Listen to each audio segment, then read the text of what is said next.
할렐루야. 특별히 힘든 우중 가운데도 믿음으로 오신 여러분들의 믿음에 주의 이름으로 축복합니다. 자, 시편 9편 뭇랍벤의 맞춘 기도의 시 두 번째, 다윗의 간정, 어제 말씀 이어서 함께 은혜를 나누도록 합니다.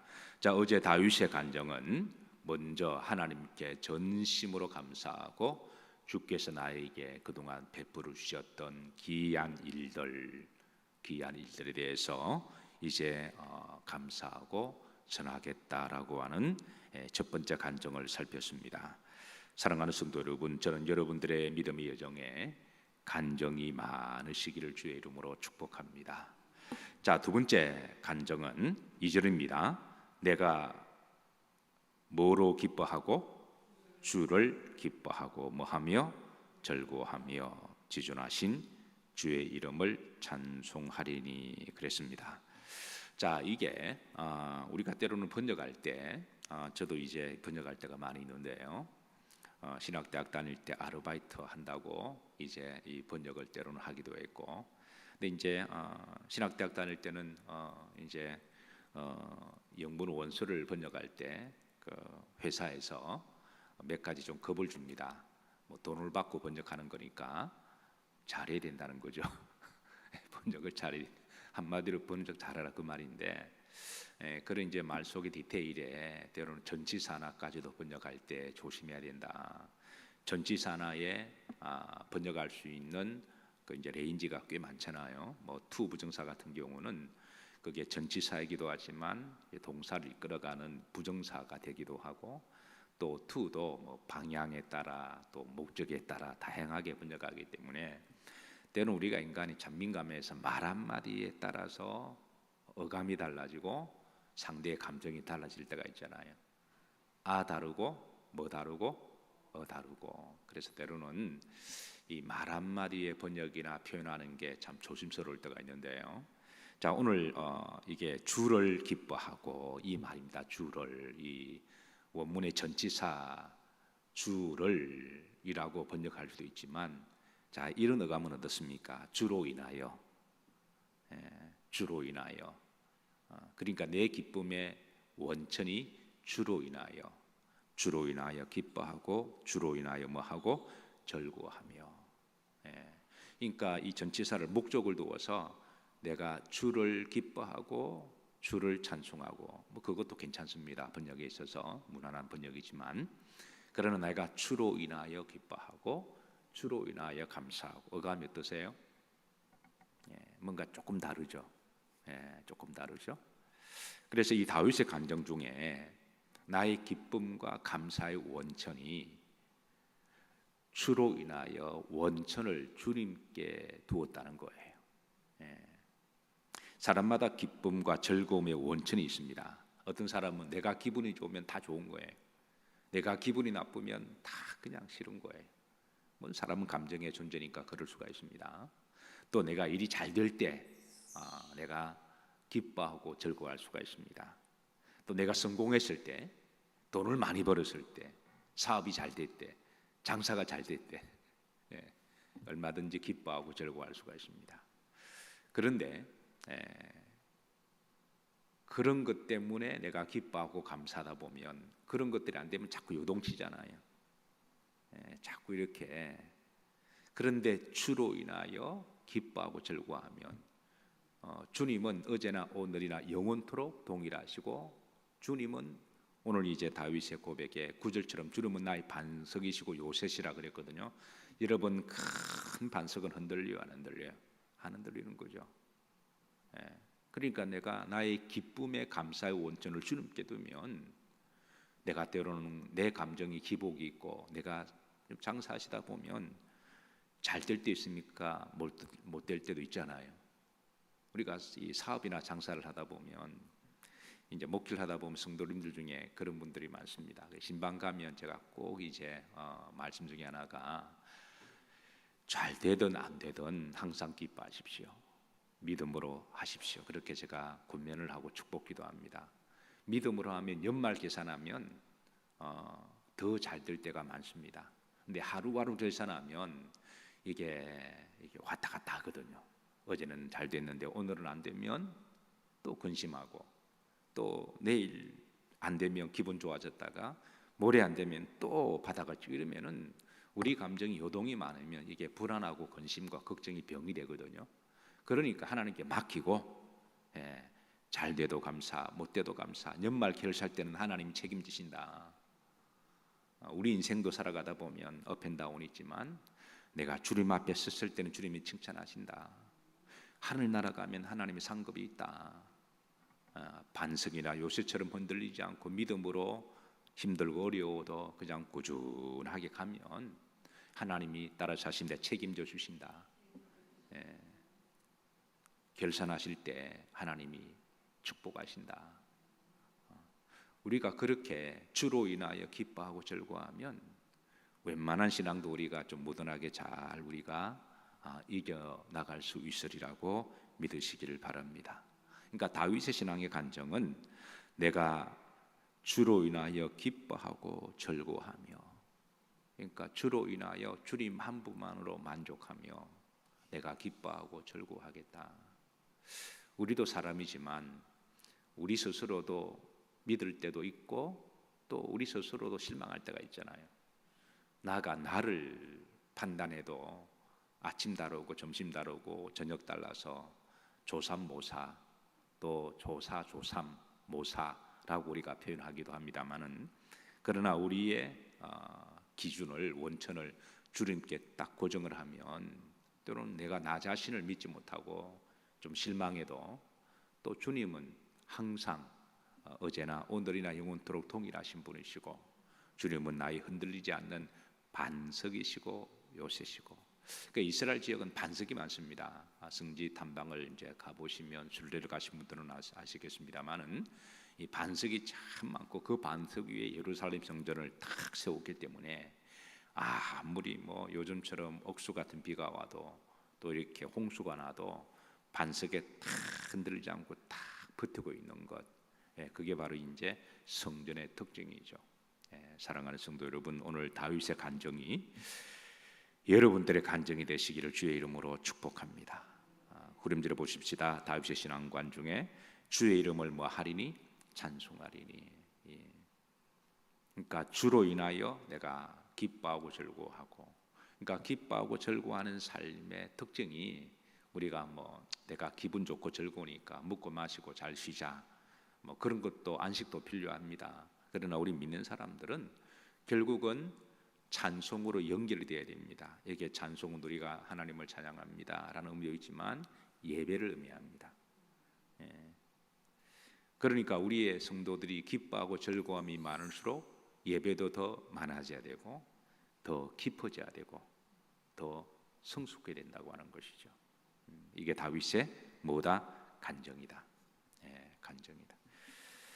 자, 3절입니다. 3절 이제 시간 관계상 오늘 3절만 좀 보고 4절은 또 내일 보도록 합니다. 자, 3절 다 같이 합독합니다. 내 원수들이 물러갈 때에 주 앞에서 넘어져 망함이니라. 내 뭐라 그랬습니까? 원수가 단수입니까? 복수입니까? 복수죠. 그러니까 다윗의 간정 중에 꼭 좋은 일만 있었다는 게 아니에요. 우리 거리 간정 그러면 꼭 좋은 일만 이야기합니다. 하나님 내 기도 응답하셨고, 하나님 나에게 내가 병에 걸렸는데 치유해 주셨고, 하나님이 내 자식을 복되게 하셨고, 하나님이 나에게 집을 주셨고. 우리가 흔히 이제 간증 이야기하면 주로 잘된 것들만 이야기합니다. 그런데 다윗의 간증 안에는 아픔도 있었고 고난도 있었고 환난도 있었고 핍박도 있었음을 고백합니다. 이게 내 원수들이 단수입니까? 복수입니까? 복수죠. 그러니까 다윗이 한평생 믿음 생활하면서 다윗이 본의 아니게 원수를 만들려고 해서 원수가 된 것은 아닙니다. 다윗이 악하게 굴었다거나 남의 가슴에 못을 박았거나 피눈물을 흘렸거나 자신의 이익과 탐욕을 위해서 남들과 싸웠거나, 다윗의 삶이 그런 삶이 아니었잖아요. 물론 실수도 있었죠. 뭐 이제 우리 아내 바세바, 그거는 정말 잘못했고, 그리고 이로 말미암아 다윗이 정말 죽을 만큼 회개했고, 그러나 사울에게 억울하게 국가 반역죄가 되어서 국가의 정말 이순신 같은 사람이 하루아침에 반역자가 될 때, 그 다윗이 골리앗을 무너뜨리고 블레셋에서 나라를 구한 사람이거든요. 그런데 국가적 영웅을 하루아침에 그냥 반역자로 몰아서 11년 동안에 광야에 비 맞은 개처럼 도망다녔습니다. 블레셋 지역의 하기소왕 앞에서는 그냥 미친 척 살기 위해서 한신처럼 가랭이 밑에 기어 들어가고 침 질질 흘리면서 미친 척하고. 이게 참 이 다윗도 얼마나 자존감이 상했을까요? 예. 그리고 아들 압살롬에게, 또 압살롬에게 붙어가지고 한때 다윗의 다 장수들이었는데 피를 나눈 장수였고, 그런데 압살롬 쪽에 붙어가지고 다윗을 죽이겠다고 칼을 들고 그냥 설치고 돌아다닐 때 참 억울한 일이 한두 건이겠습니까? 그래서 이걸 이제 다윗이 일일이 다 말을 할 수는 없으니까, 그러니까 이거 복수로 쳐서 원수들, 그리고 또 가까이는 이새의 8명의 자식 중에 제일 막내로 태어나서 아버지는 너 하나 없어도 좋다라고 하는, 그러니까 부모에게도 인정받지 못하고 형제들에게 무시당하고, 저도 막내로 자랐습니다. 7남매 막내였어요. 예, 우리 집안에 엄마 아버지의 자식은 큰아들 장남밖에, 4대 독자니까 장남밖에 없었고, 나머지는 다 부모님의 중요는 옛날에는 자식 순수대로 간 것 같아요. 첫째 아들이 죽으면 둘째 아들이 이제 집안을 이어가야 되니까. 그리고 이제 큰 누님은, 어릴 때 제 기억으로는 큰 누님은 항상 이제 일하러 다녔던 것 같아요. 제일 큰 누님, 둘째 큰 누님, 셋째가 아들이니까. 그러니까 첫째 큰 누님은 어렵고 가난한 살림에 어머님한테 하도 이제 말씀을 들어서 그런지, 아니면 어릴 때 일찍 철이 들어서 그런지 학교 다닐 때 제대로 학교도 가지 못하고 집안을 위해서 돈을 벌러 다니다 보고, 그리고 제 기억으로는 부산인데 누님이 서울 청계천까지 와서 미싱을 하고 돈을 벌어서 보내주면 어머님은 그 돈을 가지고, 아버님은 일찍 돌아가셨으니까, 그러니까 자식들을 키우기 위해서. 그래서 이제 큰 누님의 이미지는 늘 가정을 위해서 헌신하고 수고하고 고생하는 그 큰 누님으로 그렇게 기억을 하고 있습니다. 그러니까 고생하고 늘 이제 어머님은 큰 누님한테 미안한 감도 가지면서도 큰 누님 이야기할 때만 눈물을 흘리시고, 또 큰 아들 이야기할 때는 집안의 장손이시니까, 이러다 보니까 어쨌든 막내 너는 별로 관심도 없는, 이제 부모가 설마 그렇게 했겠습니까만은, 근데 제가 느끼는 감정은, 철없을 때 느끼는 감정은 그건 제 감정이죠. 예, 그건 철없었을 때에. 예. 근데 다윗은 어릴 때부터 이제 양을 목동지기로 이렇게 내 돌았잖아요. 예, 그러니까 얼마나 힘들었을까. 또 형들한테 얼마나 무시를 당했을까. 어쨌든 다윗은 살아가면서 힘들고 어려운 일들이 많았는데, 그것도 중요한 것은 그런 원수들이 막 추격하고 어려운 환경 속에서도 따라서 하십니다. 믿음으로 살았다. 그게 다윗의 간증이라는 것이죠. 원수들이 공격할 때 같이 원수가 되어서 싸운 게 그건 간증이 아니죠. 그래서 그걸 이겨본들, 그게 하나님 앞에 자랑거리겠습니까? 그런데 막 달려들 때 억울하고 분하고 원통하고 내가 지금 너무 가슴이 억울하지만 그래도 같이 하지 아니하고, 비록 도망다니면서도 하나님이 선한 뜻이 있지 않으시겠느냐, 이거 믿음의 자리를 지키면서 끝까지 믿음으로 이겼다고 하는 게 중요한 거라는 거죠. 그게 중요한 거지. 원수들로만 같이 그냥 싸우고 억울한 일 있으면 같이 그냥 하고, 그래서 이겨본들 그게 간정이겠습니까? 찬송가 336장 중에 환난과 핍박 중에도 성도는 뭘 지켰네? 신앙 지키는 게 중요한 거지. 환난 자체가 우리의 간증이 될 수는 없는 거잖아요. 고생 자체가 우리의 계급장이 될 수가 없는 거잖아요. 우리가 살아가다 보면 때로는 원수도 본의 아니게 만나기도 하고, 집안의 식구가 너 원수리라, 때로는 가족이 원수가 될 수도 있어요. 자식이 원수가 될 수도 있고요. 그리고 사는 게 힘들 수도 있고, 때로는 요즘처럼 코로나19를 만나기도 하고 또 비가 억수같이 오는 날, 정말 저는 오늘 새벽 예배 드리면서 몇 분이나 나오실까? 비가 억수같이 오는 날 안 나오는 것도 충분히 이해가 됩니다. 하나님도 이해하실 거예요. 그렇다고 나오지 말라는 말 아닙니다. 그런데 나오시는 분 계시잖아요. 그런데도 나오는 그 믿음이, 안 나와도 뭐 하나님이 매를 대신다거나 너 믿음 없다 말씀도 안 하시고 너 지옥 보낸다 째려보지도 아니하시고 이해를 하십니다. 그런데도 나오는 그 믿음이 나중에 간증이 되는 거예요. 코로나19 때에 교회들이 다 힘들지만 우리 교회는 끝까지 재단의 불을 지킨다라고 하는 제가 슬로건을 우리 성도님들한테 내놓았습니다. 그렇다고 성도들이 안 나온다고 해서 뭐 구원이 탈락되거나 잘못됐다는 말을 제가 한 적은 한 번도 없습니다. 그러나 우리의 뭔가 믿음의 기준이 있어야 되잖아요. 그래도 재단의 불을 지킨다. 그래서 저와 부목사님들이 돌아가면서 1년 300, 우리 교회는 뭐 365일 늘 새벽 재단을 지키는 거니까. 그래서 재단에 어떻게 하든 불을 지키는 게 담임 목사의 그게 사명이고 또 신앙의 지표라고 한다면, 또 성도님들 중에 그거를 맞추어서 힘들고 어렵지만 어떻게 하든 목회자의 동력자가 되고 파트너가 되어서 재단에 와서 기도하고 자리를 지키고 불을 지키는 것도 목회자의 동력 아니겠습니까?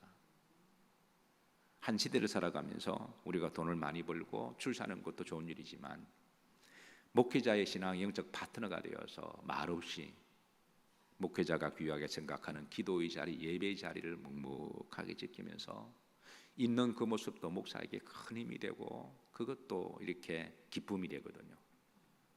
목회는 혼자 할 수 있는 것도 아니라 말없이 믿음의 자리에서 이렇게 하나님께 예배의 자리를 지키고 기도의 자리를 지키면서, 왜 내 집은 기도하는 집이라 말씀하셨는데, 내 집은 하나님께 예배하는 곳이라 말씀하셨는데, 그래서 목회자에게 예배와 기도가 없으면 목사가 존재 이유도 없고 목사가 있을 필요도 없듯이 하나님 앞 우리가 예배와 기도 드릴 때 그 자리를 지켜주는 것만 해도 여러분 목사의 동력자들입니다.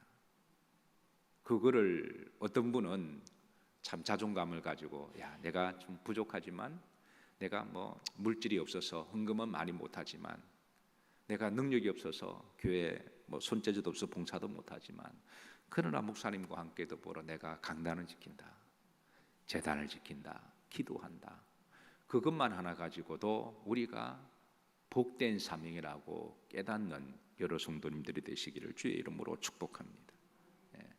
그것도 우리가 간정이죠.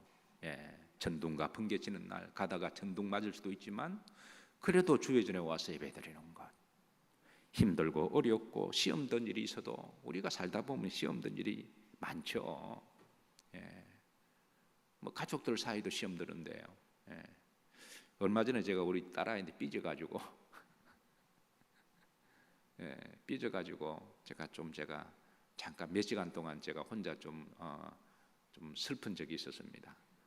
혼자서 삐져가지고 그냥, 내 딸아이는 그런 마음으로 말한 적도 없을 테고 뭐 아닐 텐데 그냥 혼자 삐진 거예요. 그래서 제가 저녁 때 카톡에 문자를 썼습니다. 그래서 사랑하는 딸아, 그렇게 해서 요렇게 해서 아빠는 그렇게 느꼈는데 아빠가 잘못 느꼈으면 미안하지만 혹시 다음부터는 좀 그렇게 안 해주길 바란다. 그러니까 문자가 바로 왔더라고요. 너무 쉽게 온 거예요. Daddy, I'm sorry. 그러니까 걔는 그걸 못 느낀 거예요. 근데 나는 그걸 느낀 거거든요.